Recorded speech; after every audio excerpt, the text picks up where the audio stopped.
Hello student, welcome back to my YouTube channel Sonu lecture. Friends, आज के इस video में एक बहुत ही इंपॉर्टेंट टॉपिक बताने वाला हूं जो कि रस छंद अलंकार होने वाला है। अगर आप भी क्लास 12th में हैं और हिंदी का एग्जाम देना है तो फ्रेंड्स ये टॉपिक आपको तैयार कर लेना है, क्योंकि यहाँ से आपके 6 नंबर पक्के होने वाले हैं। तो चलिए फ्रेंड्स, ये समान हिंदी का पेपर है, इसमें किस प्रकार से रस और छंद अलंकार आए हुए थे ये मैं आपको बता देता हूँ। तो फ्रेंड्स, यहाँ पर आपके क्वेश्चन नंबर 12 में आया हुआ था, दिया है कि वीर रस अथवा हस रस की परिभाषा लिखते हुए एक उदाहरण लिखिए। या ख नंबर में है उपमा अलंकार अथवा श्लेष अलंकार का लक्षण एवं उदाहरण लिखिए। और ग नंबर में है फ्रेंड्स दोहा छंद अथवा कुंडलीय छंद का मात्रा सहित लक्षण उदाहरण लिखिए। ये आपको देख लेना है, आपके पेपर में आया हुआ था फ्रेंड्स। तो चलिए पेपर को फ्रेंड्स साइड में रखते हैं और शुरू करते हैं आपको रस और छंद अलंकार किस प्रकार से तैयार करना है। तो सबसे पहले फ्रेंड्स आपको रस का स्थायी भाव पता होना चाहिए कि रस का स्थायी भाव क्या होता है। तो हर रस का स्थायी भाव क्या होता है? हास होता है। और करुण रस का स्थायी भाव क्या होता है? शोक होता है। तो ये आपको पता कर लेना है फ्रेंड्स, याद कर लेना है। चलिए सबसे पहले मैं आपको बताता हूँ हास्य रस क्या होता है। हास्य रस का स्थायी भाव हास्य होता है। जब हास्य नामक स्थायी भाव विभाव अनुभाव संचारी भावों से सहयोग करता है तो वहां पर क्या होता है? हास्य रस होता है। ऐसे मैं आपको उदाहरण में बता देता हूँ फ्रेंड्स। तो ये आपका उदाहरण है कि हाथी जैसी देह गैड़े जैसी खाल, हाथी जैसी देह गैड़े जैसी खाल, तरबूजे सी खोपड़ी खरबूजे से गाल। ये आपका उदाहरण है। तो इसमें फ्रेंड्स क्या है? हंसने जैसे शब्दों का प्रयोग किया गया है। यानी मतलब हाथी जैसी देह तो गैड़े जैसी खाल, तो यहाँ पर क्या हुआ है? हंसने जैसे शब्दों का प्रयोग हुआ है, इसलिए आपका क्या है? यहाँ पर हंस रस है। इसके बाद आपका नेक्स्ट में है, दूसरी हेडिंग में है करुण रस। इसकी भी परिभाषा आपको देख लेना है। तो करुण रस की परिभाषा क्या होती है? करुण रस का स्थायी भाव शोक होता है। जब शोक नामक स्थायी भाव विभाव अनुभाव और संचारी भाव से सहयोग करता है तो वहां पर क्या होता है? करुण रस होता है। इसकी परिभाषा हो गई। और इसका उदाहरण कुछ इस प्रकार से मैंने लिखकर बता दिया है कि शोक विकल सब रोवहि रानी, रूपशील बल तेज बखानी, करहि विलाप अनेक प्रकारा, परहि भूमितल बारहि बारा। तो फ्रेंड्स ये क्या है? आपका करुण रस का उदाहरण हो गया और ये आपका करुण रस की परिभाषा हो गई। तो ये आपको तैयार कर लेना है। इसके बाद फ्रेंड्स आता है नेक्स्ट में आपका आता है वीर रस। वीर रस की परिभाषा क्या होती है ये देख लेना है। तो वीर रस का स्थायी भाव उत्साह है। जब उत्साह नामक स्थायी भाव विभाव अनुभाव और संचारी भाव से सहयोग करता है तो तब वीर रस की उत्पत्ति होती है, या वहां पर वीर रस की उत्पत्ति होती है। ये लिख देना है आपको। इसके बाद इसका उदाहरण कुछ इस प्रकार से मैंने लिख दिया है जो आपको देख लेना है। बुंदेले हर बोलों के मुख हमने सुनी कहानी थी, खूब लड़ी मर्दानी वो तो झांसी वाली रानी थी। ये आपका उदाहरण है, इसको लिख देना है। या फ्रेंड्स एक दो उदाहरण मैं और भी अगले वीडियो में बता दिया हूं, तो वहां जाकर आप देख सकते हैं।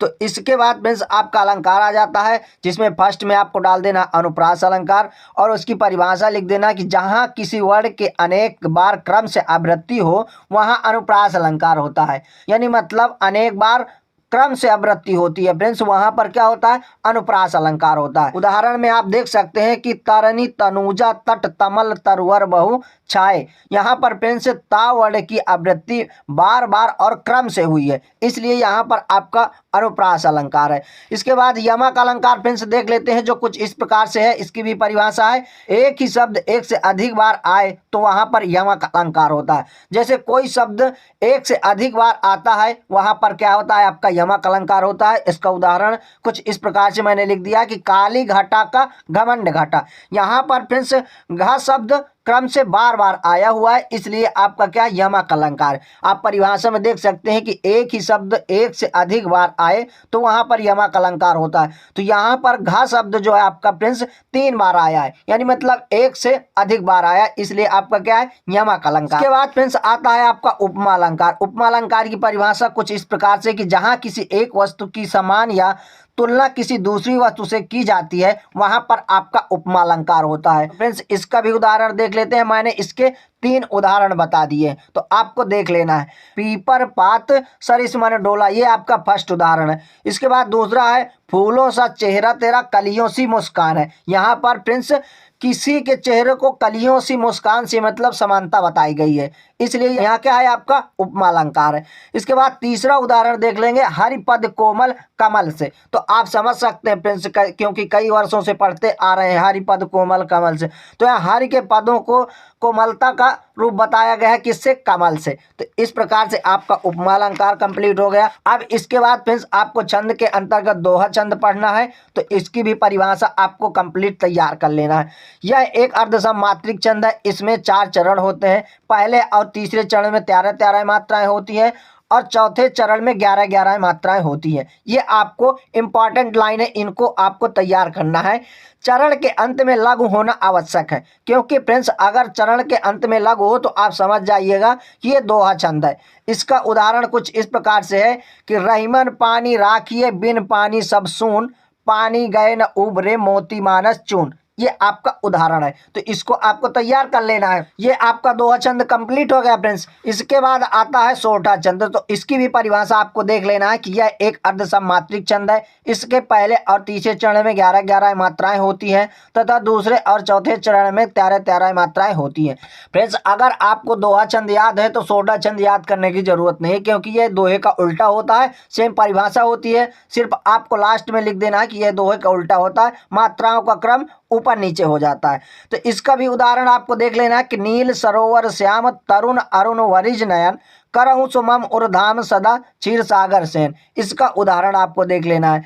ये कुछ इस प्रकार से उदाहरण है, इसको आपको कंप्लीट कर लेना है। इसके बाद फ्रेंड्स आता है आपका कुंडलीय छंद, जो बहुत ही मजेदार उदाहरण इसमें लिख दिया हूं। तो कुंडलीय छंद की परिभाषा कुछ इस प्रकार से है कि यह एक विषम मात्रिक छंद है।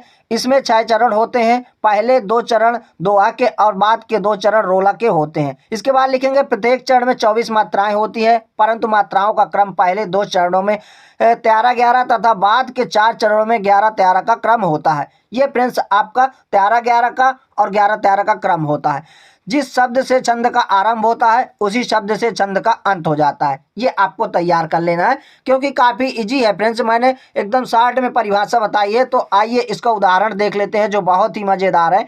उदाहरण में आपको लिखना है कि लाठी में गुण बहुत हैं, सदा राखिए संग, गहीर नदी नाला जहाँ तहाँ बचावे अंग, तहाँ बचावे अंग झपट कुत्ते को मारे, दुश्मन दावा गिर हो तिनहु को झारे, कह गिरधर कविराय सुनो ओ मेरे पाठी, सब हथियार छोड़ साथ में लीजय लाठी। ये आपका कुंडलीय छंद का उदाहरण है। तो फ्रेंड्स इस प्रकार से ये कुंडलीय छंद हो गया, ये आपका दोहा हो गया और ये आपका सोटा हो गया। आपका फ्रेंड्स अनुप्रास अलंकार हो गया, ये यमक अलंकार हो गया, ये आपका उपमा अलंकार हो गया, और ये फ्रेंड्स आपका करुण रस हो गया और ये वीर रस हो गया, ये आपका हस रस है। तो फ्रेंड्स इस प्रकार से मैंने आपको रस छंद अलंकार एक वीडियो में कंप्लीट करवा दिया है। तो फ्रेंड्स ऐसे ही और इम्पोर्टेंट से वीडियो पाने के लिए हमारे चैनल को सब्सक्राइब जरूर कर लीजिएगा। अब मिलते हैं नेक्स्ट वीडियो में नेक्स्ट टॉपिक के साथ, तब तक के लिए जय हिंद, वंदे मातरम।